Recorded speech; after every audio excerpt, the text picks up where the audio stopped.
Hey Jeff, I'm going to show you some things about this unit. So the setup this has with the Xantrex, which is the inverter system, which is taking battery power and turning it into 120, is very cool. Now what's connected, you can see up here in your breaker panel, the refrigerator, the coffee, and it says a Keurig, which I'm assuming makes the outlet over there hot on the counter, is all ran from the inverter. It looks like the TV is as well. So you can literally run down the road running your fridge, coffee maker, Keurig, and the TV without running the generator. So how this is set up, when you turn this on, when you hold the red button down and light everything up, hit enter on the invert, and you want to make sure that says enabled. And how you turn it off and on is up or down. If you press down, it would say disabled, but you want that to say enabled. Then hit enter to back up there.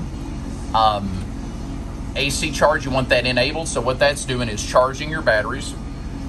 But let me show you something else. So go to function, go down here to this XAGS, okay? So that's an automatic generator start. It says it over here, okay? You want to make sure the power and the network light are on. Hit enter. So generator mode, you want to, on generator mode, I've got it manually on, which means I manually started the generator. But you can hit enter and change this to auto, and the generator will start up when the batteries get to a certain voltage low, okay? Now the downside to that is you can't run the ACs off the inverter. So if you want to manually run the ACs, you have to make sure that generator mode is manual on. To turn the ACs on, of course, you'll turn this on, it'll light up, press it again, cool, and then set your thermostat, okay? I think all the ACs, which is both of them, 2 ACs are on zone 1, I'm pretty sure. But I usually just go through each zone and make sure that each one, zone 3, zone 4, make sure all of them say cool, okay? Fan, you can change it, you know, high, auto, low, medium. But back to this. So if you clicked enter and you highlight it where it says manual on, and you press down, you can say manual off or automatic. You don't want to start the generator here, okay? You only want to start it over here. It'll throw it off. It'll tell you a fault on this screen.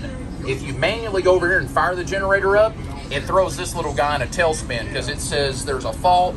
The generator was started when it wasn't supposed to be started, I guess you would say. It shows you generator status is manual on, generator state, it's currently running, but we can change this to manual off, or we can change it to automatic. Again, automatic, it's going to come on. Now, when we first got this rig in, something interesting is we were sitting out here one evening talking like 7, 8 o'clock, and a generator started on a rig, and I was like, what in the heck? And it was this one. So it was manually or automatically coming on when the batteries got low. Well, I didn't take time to like research this little screen, so I went out there and actually took the starter wire off of the generator just because I didn't play with this and I didn't understand right then how it worked, but now I've researched it and I've figured it out. So if you have any questions, man, just give me a shout. I know that was a lot to take in there in just a few minutes, but I can help you walk through the whole thing once you get it. But you can back out of this, go back up. The FSW is the functions of this screen. So you can click it and it's showing your battery voltage, your load in, your AC in. So everything's good, okay? The awning is right here, on and off. Now, we ran the awning out and coming in, it got within like 6 inches and stopped. Again, I think there's an issue with the awning. You might play with it some and see if you can figure it out, but I didn't think it worked at all. And the other day, yesterday, we turned this button on, pressed that one time, and it started going out on its own. So, control for your satellite system, that has to be on before you can get like a DirecTV signal from the cable wire. All the remotes are in the top drawer here, okay? So I put new batteries in all of them, and they're all in here. One for the Bose, one for the Samsung DVD, and one for the TV.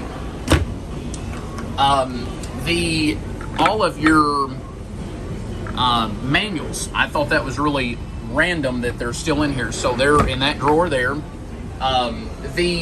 Your lights are right here for your cabinet and your ceiling, and then the Twinkies are some of the little decorative lights.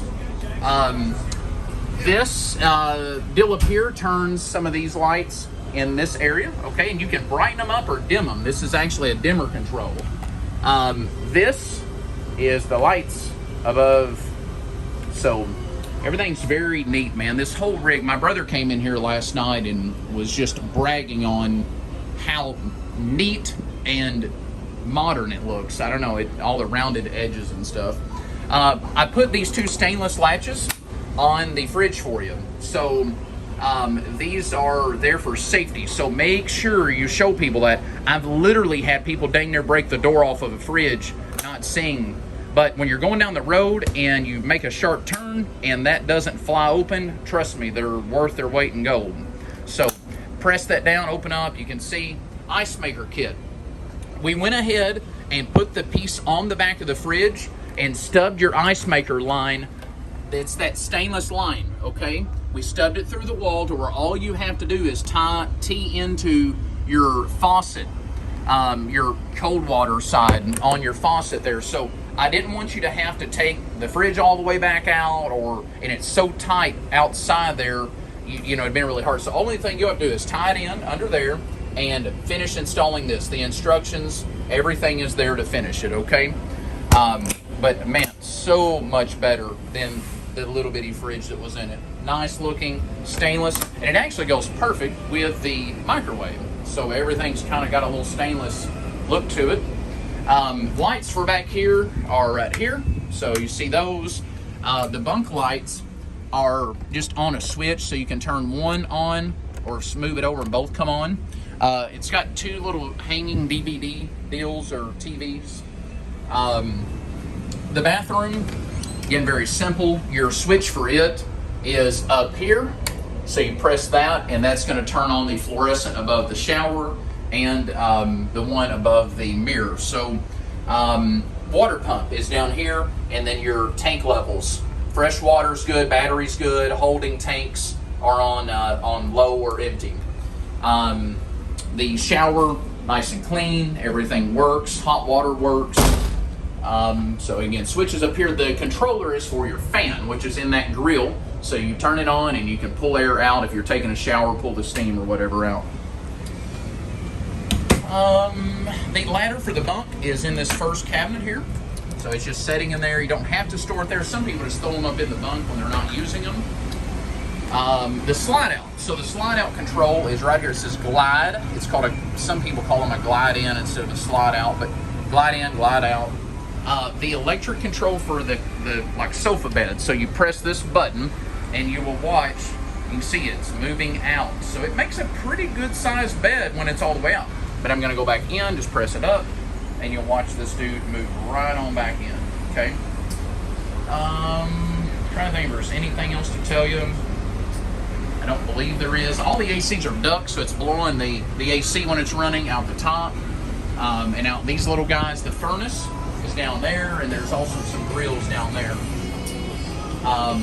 When you run the furnace, you want to make sure your propane is on. Now remember, the furnace runs off 12 volts, so as long as you got battery power, that's all it needs. You flip that up to heat, pull this over to set your temp, make sure your propane's on, and you'll feel the heat. They actually, what's cool is they actually put a vent down here in the plumbing area, so it keeps the plumbing from, you know, getting frozen or whatever. It does have a 2-burner electric cooktop that works perfectly. I tested it last night. Go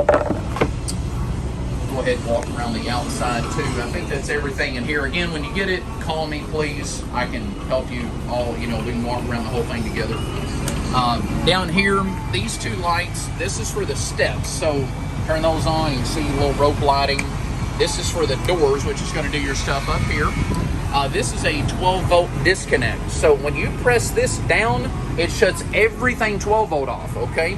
You don't want to do that unless you're storing the coach, because if you were running the ACs and you kill that, it kills the power to the thermostats, which then shuts the ACs off. So that says master, and it's the master 12-volt switch. This one is your city water. So this would be like if you were, you know, at a campground or at your house and you weren't wanting to use the water in the tank. This is how you fill the tank. In this compartment down here, okay, so your shore power cords are in there. new batteries, that Xantrax, that's like a little onboard charger, 2 new propane tanks. They're both off right now. The only reason you would need them on now is for the furnace. Alternator run, I think this has a battery that runs from the truck batteries that while you're running down the road, it charges those off the truck. Here's your shore power. So it's generator off or shore. So right now we're on generator because we're running the generator and we want to power it, but then you got the shore there too if you're plugged into the yellow cord.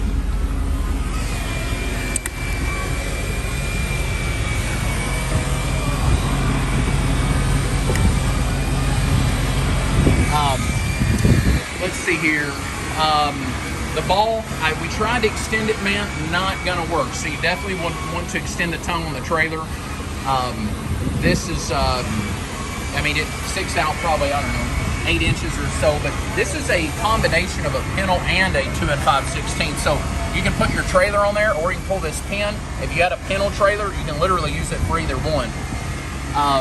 This is where the shore power goes in, and it says on the label shore power. So the yellow cord goes into that. That's power in if you were at your shop. This is power out, and I put you some adapters in there to where you can jump from that to your trailer and power your trailer up.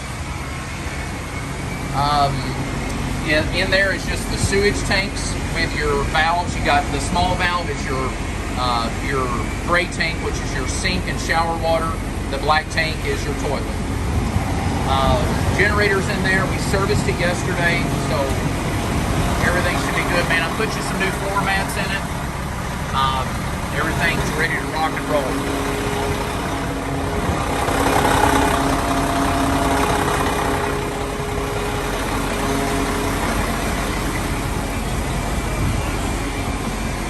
I think that's all, brother. Just let me know if you got any questions. Thank you for your business.